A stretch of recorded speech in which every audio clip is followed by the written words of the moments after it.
One of the fun things about being a mixed media artist is that you get to use a lot of different types of materials in the creation of your artwork. And this week's project, we're going to focus on creating monoprints using shaving cream and a spatula? Yeah, that's right. That's what's happening this week on Mixed Media Masters.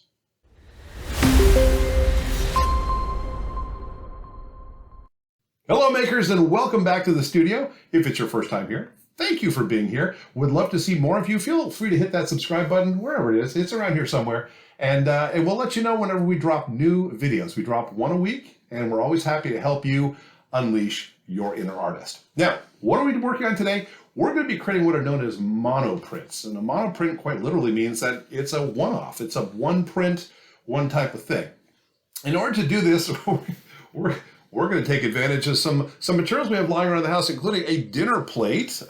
You can use paper plates, and by the way, that's probably, well, easier, but not as good for the environment. Let's put it that way. I have a can of shaving cream, and this is a relatively bargain brand shaving cream. I don't need anything too good because I'm not actually shaving, but I will be utilizing this for my project. And I also have a kitchen spatula, just something that we can scrape and smooth things out, which we're going to need. So what the heck are we doing here? Well, let's talk a little bit about this process. What I want to be able to do is I want to create a foundation where I can also take and put some of my different colored paints in here. I have an assortment of paints here to give us a fairly wide spectrum. And I'm going to use those on top of my shaving cream to create a bit of a pattern. Let me show you how that works. To begin with, I'm going to come in here and I'm going to put some shaving cream on this plate, and I'll give myself a fairly good amount. I might want to shake this up a little bit. It's probably going to make it easier. Oh, and always, it's always just such a good idea to have paper towels not too far away when you're making anything. There we go. And all right, so that'll work. And I'm going to take my spatula now, and I'm going to come in here and I'm going to smooth it out, almost like I was putting frosting on a cake. If you've had that experience, you know what I'm talking about. And what I want to do is I want to try to level this pile of shaving cream out as much as I can. I want to create a bit of a flat surface here. So let's do just that. There we go. All right. Now the goal here is to create a surface that I can print against. And what I'm going to be printing on are these pieces of watercolor paper that I've cut down to 4 inches by 4 inches. I have 12 of them for the project that I'm thinking of, and I pre-cut these. And what I want to be able to do is I want to be able to use these by pressing them into whatever design I'm creating that'll be on top of the shaving cream. All right, now it sounds crazy, but it just might work. So let's come in here and let's choose some colors we want to work with. And for this project, what I want to be able to do is use maybe color groupings of 3. So I have a yellow here and a purple here. You know what also goes well with the yellow and purple, weirdly? Green. And what I'm going to do, and by the way, if you haven't used your paints for a while, it's always good to give them a quick shake just to get everything mixed back up. Otherwise, you might just have pigments sitting on the bottom and other things on top. And I'm just going to come in here and I am going to just kind of just put some color on top of the shaving cream. Dessert. Let's do the same thing with our purple here. And again, the colors you use and the amounts you use are entirely up to you. I'm going to come in here and just do a little bit of that. And let's do the same thing with our green color here. Okay, and get some green. There we go. Now, as you can see, again, initially looking at the 3 colors together, they do work well together, and happy about that. The next thing I'm going to do is I'm going to take just a standard paintbrush, and I'm using the back end of the paintbrush. And what I want to do here is I want to create a bit of a pattern with my colors. Now, they look okay the way they are, to be honest. But if I come in here and I draw a line through my paint, kind of like this, I can create some interesting swirly patterns that are harder to come by otherwise, okay? So that will be something, and I can work on that as long as I want. I want to keep it fairly simple. And next what I'm going to do is I'm going to take my piece of paper, and I'm going to come over here and I'm going to position it over the paint that's on the shaving cream, and I'm going to press it down. I'm going to go around it and just tap it because I want the surface of the paper to come into contact with the paint as best I can. So I'll just tap that into place. And then is when the magic happens. Let me just clean off my spatula here. I'm going to come in here and let me move my plate out of the way for a moment. And I'm going to grab some newspaper because I want to have a clean surface that I can work on here. And I'm going to grab a squeegee. Now, by the way, I have a block printing squeegee here that I use. You can use a shower squeegee. Truthfully, if you have a shower squeegee in your home, and you may, just be able to do the same thing with that. But I want to be able to take this and use it to squeegee off the shaving cream concoction. All right, so I'm going to come back over here. Let me just pull this so you guys can see it better. I'm going to come and I'm going to pull this up gently. And it looks like a hot mess, doesn't it? I mean, that's not so pretty, but watch this. I'm going to put it on my newspaper. I'm going to grab my squeegee. I need to hold it down using a corner of my finger. And I'm going to grab the squeegee and I'm going to pull it across. And look at what is revealed. How cool is that? So, where the paint initially hit the paper is what's being revealed here. And this is a monoprint. This is something that's a one-off. It's a unique thing all by itself. I'm going to do best I can to kind of clean up around myself while I do this. And I also just need to get my squeegee run across the other edge of this to get the shaving cream off of that side. And this is why you have plenty of newspapers, because we're going to change them every time we come in here and do this. Let me just get that off there. Okay, so there we are. I have a monoprint, which is kind of cool. Not lying, this is good stuff. And I'm going to put it over here so we can do a little bit of drying. And again, if I had a different kind of setup here, I could probably, stack and whack and have different plates full of shaving cream ready to go and do all that. But I'm doing one-offs here, so bear with me. Now, by the way, can I come in and print using this same combination? And the answer is yes. Let me find a scrap piece of paper that I can work with here. I have a scrap here. Now, what kind of results am I going to get? It's going to vary. It's going to depend on what's happened. But if I come in here with this piece of paper and I tap back into my shaving cream paint combo, again, try not to get it everywhere. When I pull it up, again, it doesn't look like much, but if I come in here now and squeegee this piece off, you can see I'm still getting some pretty interesting marbling effects and something that could be really interesting to use in an art project. Now, one of the things that I like about what I'm doing is kind of the thin, fine lines here. You can see it gets a little blobby once we've used it a few times. And so I may have to reset this after each one, although this is kind of cool. I may keep this for a future project of some sort. And I'm going to come in here and I have a garbage can next to me, and I'm just going to simply take said contents of my plate, and let's just use that spatula to get them out of here. Okay, we don't have to clean it up all the way since we're going to come back in here again, and let's get another layer of shaving cream into place. There we go. And let's get our spatula doing its business here, and we'll smooth all this out. So the space that I'm working with in here is, I need basically 4 inches by 4 inches.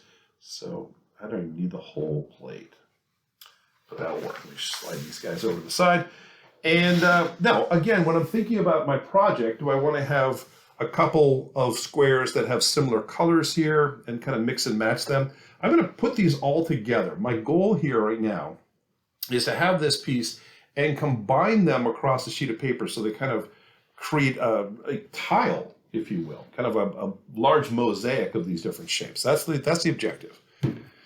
Let's go with a couple of these. There are going to be 12 squares all together. And if I go with 4 of each color combination, that may work out well for me. So let's go back in here again and get some yellow into the mix. There we go. And some purple into the mix. Nice. And some green. This pea green color. Okay. And again, grab my paintbrush, do some swirls. No right answer here. I'm just going to try to create some interesting effects. I'm going to grab my piece of paper, and I'm going to do the same thing I did before. Let's just drop that down in here, and let's make sure that paper gets pressed down. so that we get paint on all parts of it. That's the objective. We want to make sure there are no bubbles in here. And let's get some new newspaper revealed to work with here. And then I can fold this over so it doesn't get in the way. All right, ready for the reveal of my next piece. And so I'm gonna, again, make sure that this has had a chance to get painted properly, and let's pick her up. Again, doesn't look like anything massively desirable, but if we get the squeegee on this, and we hold this down, oh yeah, that's pretty nice.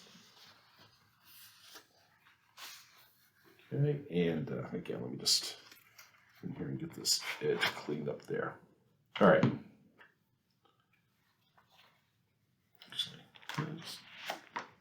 Beautiful. All right, so there we are. So now, again, these are one-offs. And so, let me put them here where you can see them. And so we have two pieces now with similar colors, although they have a very different look and feel. And we're going to make two more of this color, and then we're going to mix up a few other colors. Approximately 10 hours later. All right, now it's been a few minutes, and we have a few more.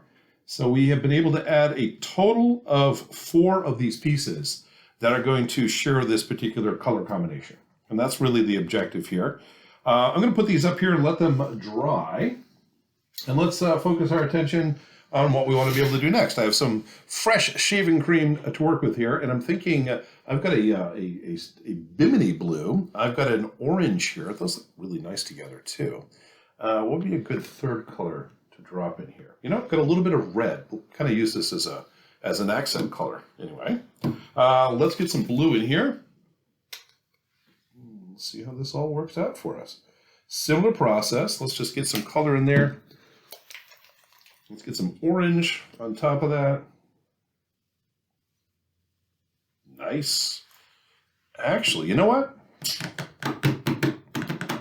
I'm going to go with the yellow instead of the red. I think the yellow is going to work really well here. And it will also kind of tie whatever these pieces are going to be with the pieces we've already created. I won't use as much yellow. There, it's kind of a dominant color. I'll just have some that will mix into there. There, I think that's going to look nice. Grabbing my paintbrush, and again, let's go and make some swirls in here. No right way to do this, but it's going to give us something interesting to look at. And let's get our first print done here. And drop you in right like that. And tap, tap, tap, get you fully coated. And let's get a piece of newspaper here that we can work with. Try not to get paint and shaving cream all over everything. That's my main goal today. I know. Sometimes you just get up in the morning and you say, I'm going to set some goal that I can actually reach. Here we go. Ooh, does not look like much, does it? But if we get a swipe on here, let me grab a corner that's not, there we go. This corner here. And I'm going to just swipe it diagonally. Oh, beautiful. It is a thing of beauty. Let me get some paper towel in here. I'm just going to come and dab this corner here and just get that shaving cream off. There you go. And now we can see the colors. Oh, yeah, these are going to blend together nicely already. So this is a plan that's coming together. Okay. Let's, again, I'm cleaning up in between each batch here to make things a little bit easier for me. I'm going to make 3 more of these. That is the goal. Let's get this cleaned off a little bit here.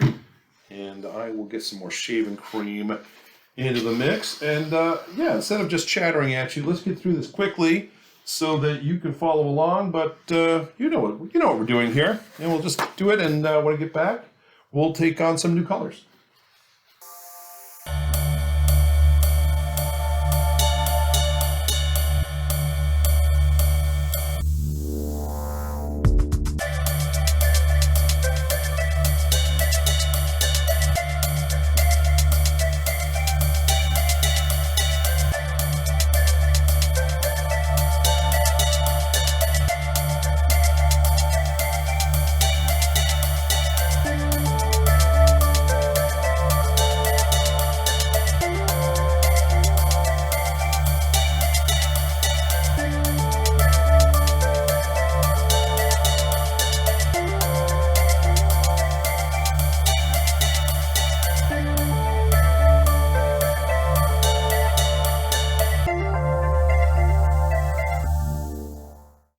right, so we've now completed 2 of these colors. I'm going to put these all up very top of my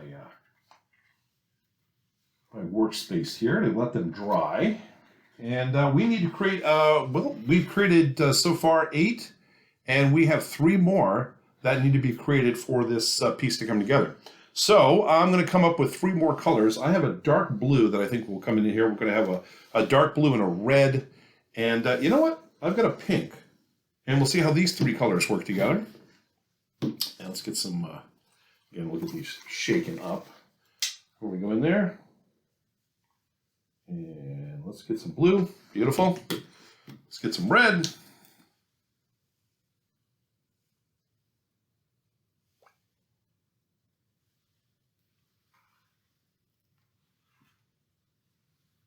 Go. Little cloggage in there. Taken care of. Taken care of. And let's get some pink highlights. All right, cool. And again, grab the back of our paintbrush and let's get some swirling going on in here. I'm using a kind of a standard pattern, I think, with each of these. I think it is. No, it could be very different each time. Let's get this one pressed in to our paint and shaving cream mixture. Again, get these out of the way. I'm going to have my newspaper here to squeegee stuff off. Just make sure this is tapped in, and let's pick her up. There it is. Again, that does not look like a big piece of artwork to me right now, but that's probably why you never hear about shaving cream being a primary ingredient in most artwork. But if we do this, oh, it is revealed. Look at that. Look at that.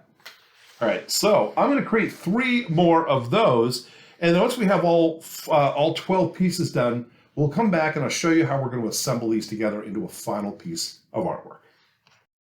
3 days later. All right, welcome back. Now, I've been able to get through all of the different pieces that I need to create. We have 4 of each color combination.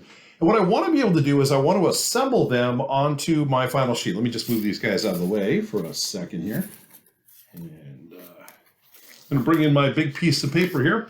This, again, is an 18-inch by 24-inch piece of Strathmore heavy-duty watercolor paper. It's the same as these individual pieces are made.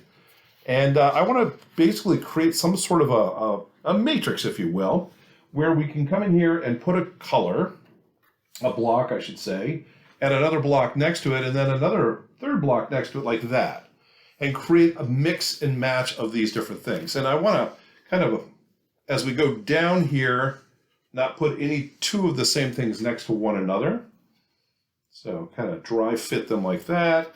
Let's see, if we go here and do that, and do that, and do that, and for the last grouping here. And by the way, this is one of the things about making anything is what was in your mind's eye may not be exactly what comes out. I may look at this and say, that's the 9 pieces work together, and if I go with the 12 pieces, it changes the whole dynamic. And that's kind of what I'm thinking. I'm thinking, you know what? I made 3 extra pieces here, which is nice to have a few to choose from, but I kind of like the 9 as opposed to the 12 if I mount these on this piece of paper. So what this gives me an opportunity to do is to say, I want to make sure I have the best of the best. And let's see what we have with these 4. And if I had to choose from these 3, which is the best of the best? And gosh, I like all of them just fine. But you know what? I'm going to take this one out because one of them has to go. There we go. And with the red, white, and pink ones, let's do something very similar. Let's just get a quick sense of which ones. I think I'll take that one out. Not that there's anything wrong with any of them, to be honest. And with these, this one's just a little less filled out than the other 3. All right, there we go. Decision made. Is it the right one? Who the heck knows? Now, in order for me to set this up properly, one of the things I'm going to want to do is I'm going to want to figure out where I'm going to be putting these things in. And I'm just going to go and basically create a few parameters on my paper, figure out how far from the top I want to start laying these things in. And I also want to figure out how close to the edges I want to work. Now, when I cut these out, these are 4 by 4, which means on an 18-inch wide, I have a possibility of 6 inches, which means if I put 3 inches on each side, that will allow for the 12 inches that are being corresponded to the different things. Now, again, am I going to sweat over, the millimeters here, making it exactly perfect? No, I'm not. What I do want to do here is I want to have more white space at the bottom than is at the top. I want to keep a nice healthy chunk of white space down here. I just think it balances things differently. So let me get my pieces out of the way so I don't damage them in any way. I'll stack them over here. And I'm going to grab my OmniGrid ruler, one of my favorite go-to tools. This is a quilting ruler, but the thing that's so nice about this is you can see through it, and it just makes it much easier to kind of measure and pull things together. While I'm here, let's take care of the rag edge that is on this piece of paper. We're not going to need it. And I'm going to use my one of my other favorite go-to tools, which is this Fisker's rotary cutter. And it's got a round razor blade in it, and that is a razor blade. It is incredibly sharp. And I'm going to make sure I treat it with respect. And I'm just going to roll and take this rag edge off, since I don't need that. And that can go in the garbage. Okay. So now I'm thinking, all right, I want to be able to bring in a little bit of a buffer here. I'm going to say 4 inches from the top will be sufficient for what I want to do. And I'm going to grab a mechanical pencil here, and I'm just going to leave a faint line. I don't want it to be too deep, but just something that's going to allow me to say, I know where to start. And over here on the, I'm going to work on the left-hand side. Again, I'm going to try to keep my pencil lines minimal. I'm going to measure in 3 inches, and I'm going to draw a line vertically. Now, what this is going to allow me to do as I start positioning these pieces is I have a place to start, and that's really what I'm interested in. I really want to block these all together. I want to do what I can to kind of glue all of these pieces together, and as I do this, what we should be left with over here is about 3 inches. And again, I can kind of just eyeball this by pushing these together. I'll put another one in here, and then if I kind of measured over here and said, all right, how much space do I have left? It's going to tell me that it's just shy of 3 inches. So, you know what, maybe I'll just come over my line a little bit there so it looks equidistant on both sides. But that's really what I want to be able to do. And then I'm going to stack down. And down here, we'll have whatever white space we have. Now, how are we going to get these guys adhered? Well, 2 tools that I love to use. One is my Amazon Basics glue sticks. These things are easy to use. They're incredibly affordable. They're about 26 cents a stick. So yeah, that's not going to break the bank. And it does a really good job. And the fact that it has this purple coloring in it allows me to see where the glue is being put down. And as it dries, that purple goes away. And it's an easy thing to use. I'm also going to use a platen roller. This is a tool that is used for printmaking. And it's used for getting ink and putting it on printing surfaces. And I love to use it as a way to make sure that whenever I'm trying to glue something down, it stays down. So now, before I get glue happy here, again, let me just take a moment and start to lay the pieces out and get a sense of what I think is going to work. And again, I don't want to repeat the patterns at all. Oops, that's not going to do it. And so if I come in here and say, yeah, yes, yes, and we haven't put that color there, or that color there, or that color there, all right? So I'm going to do a kind of a mix and match. I don't want to necessarily do diagonals or anything like that, but if you did, there's nothing wrong with that. And the other thing I need to think about is what is the orientation of each piece going to be, because again, it may just look a little bit better or different if I turn things around. Yeah. I don't know. Play around with it, get a sense of what's happening. It's very organic, as we've, just the nature of these monoprints has made it so. And yeah.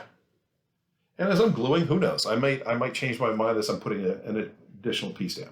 So I'm going to start. Let me grab just a piece of paper I can use as a gluing sheet here. And again, this is just so I don't end up getting any glue on my masterpiece here. And I'm going to come up here and let's grab this guy to start with. And let's get gluing. And again, the edges are the most important part. So let's make sure we get those nice and thick and fill this in like this. Okay. So then it's a matter of coming up here and hitting my corners. And I'm gonna just go over my line just a tiny bit. Just a tiny bit. Okay? And again, I want to kind of keep these in the order I'm putting them up there. And now if I grab my roller, I'm going to come in here, and it's very squeaky. I keep threatening to oil this thing, and I haven't yet got to that point in my to-dos, but boy, I could definitely use a little bit. Okay. So, and as the glue starts to dry a little bit, it gets actually tackier, and it makes it easier for it to stick down. Because I don't want this popping up later. I don't want any edges coming up. There we go. That looks pretty good. And if I want to come back and hit it again in a moment or two, I can do that as well. All right, let's get this piece. This is going to go adjoining right there next to it. And again, turn around. I kind of like the way it is right there. So there we go. Let's get the edges.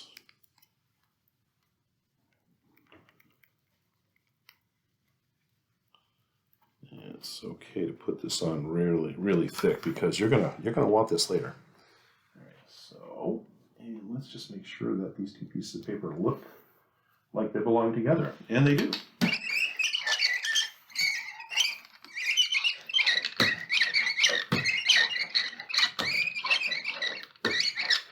It is a thing of beauty. All right. So, all right, I'm going to put the blue and orange piece in next. I kind of like this. Kind of looks like it tails off to the right-hand side. I don't know. I'm not sure what you're seeing.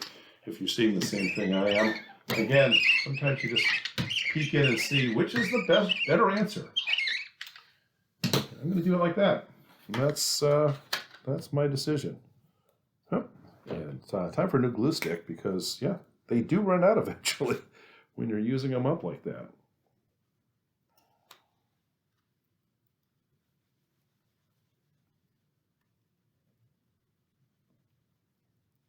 Okay, nice healthy glue. And again, you're going to go in here like this. And it looks like the other piece is not adhered as well as I wanted it to yet. So let's make sure. And by the way, again, paper towels are one of your best friends. I got a little bit of glue on here. When it dries, you're not going to see it, so it's not a big deal, but I don't know. Just make it look as good as you can.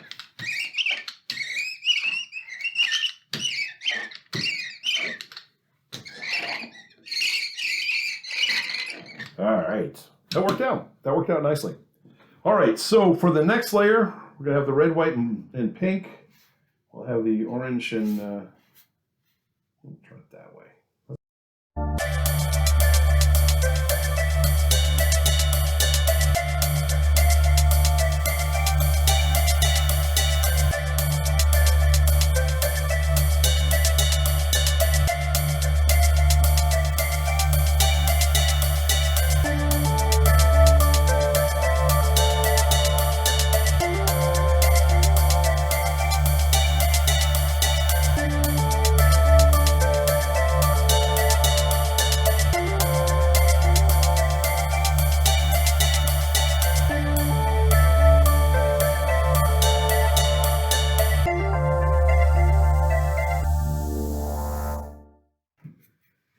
There.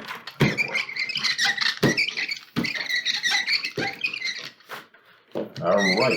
Look at that. Now you get a sense of, what you visualize and what comes together could be very different. Sometimes you're pleasantly surprised and sometimes you may be disappointed. Although I find rarely when I get to this point, I'm like, oh, that didn't work at all. Although sometimes it does happen. I think, as I've mentioned in the past, I actually have a drawer in my flat file entitled Stuff to be Burned Someday, because they were learning experiences. And you never know what you're going to get until you get in there sometimes, and that's kind of the simple reality of most of what we do with the artwork. What I thought might happen and what happened could be different things. But you know what? How cool is that? How cool is that? And by the way, this is such a unique piece now, because there's only like one of these in the world ever possible, because no one's ever going to match this pattern exactly right. Okay, next thing I want to do here while I wait for this thing to dry and make sure we get that stuck down is I want to get my pencil lines taken care of here. So I'm going to grab my my Prismacolor Magic Rub Eraser, and I'm just going to hit the lines that I can see. And again, I made these nice and faint so they wouldn't be a problem for me later, because one of the challenges when you're dealing with a lot of pencil lines at the end is that you don't want to end up, actually hitting the artwork that you just created and making problems for yourself. But there we go. That actually is easy cleanup. And let me get in here and just, again, get my edges pressed down here. And by the way, I'll just mention that if you do find yourself with a piece that you've created and an edge is lifting well after it should have dried, there are ways of creating, there are glue pens that you can do where you can squirt a little bit of glue under the edge and get that stuck down. So I try to make sure that everything gets firmly down and glued in place when I create it. But there we go. That is that's a cool piece. That is a cool piece. And you know what? I think I may have to work on a little bit of glue. I've got a spot there that's lifting. I'm going to work on gluing these guys down, but I'm going to put this in the gallery. See what you guys think. Again, I'm going to give some special pricing for you because you're watching this video. So look for the discount code in the description below, and we'll take a lot off of whatever the list price of this. I'll have to come up with a name and all that good stuff. But, it should probably show up right about here, right about now, with what it's called and where you can find it. It's in the gallery at spectivastudios.com. And, yeah, we'd love to have you come poke around, see the other things that I've created. And just, come buy stuff. Yeah, that's it. Come get some original pieces of artwork. It's some really fun stuff to hang on your wall. All right. Happy with how this turned out, obviously, because I'm sharing it with you. Please, if you are working any project like this of your own, please feel free to share your photos with me. If you send things to spider@spectivastudios.com, I can get your pictures. I'd be happy to share them here on this channel from time to time. I get some every so often. I want to be able to show some of your work as well as mine whenever we can. All right? Anyway, that's all I have for you today. Thank you so much for stopping by. I really appreciate it, and I'll see you next time.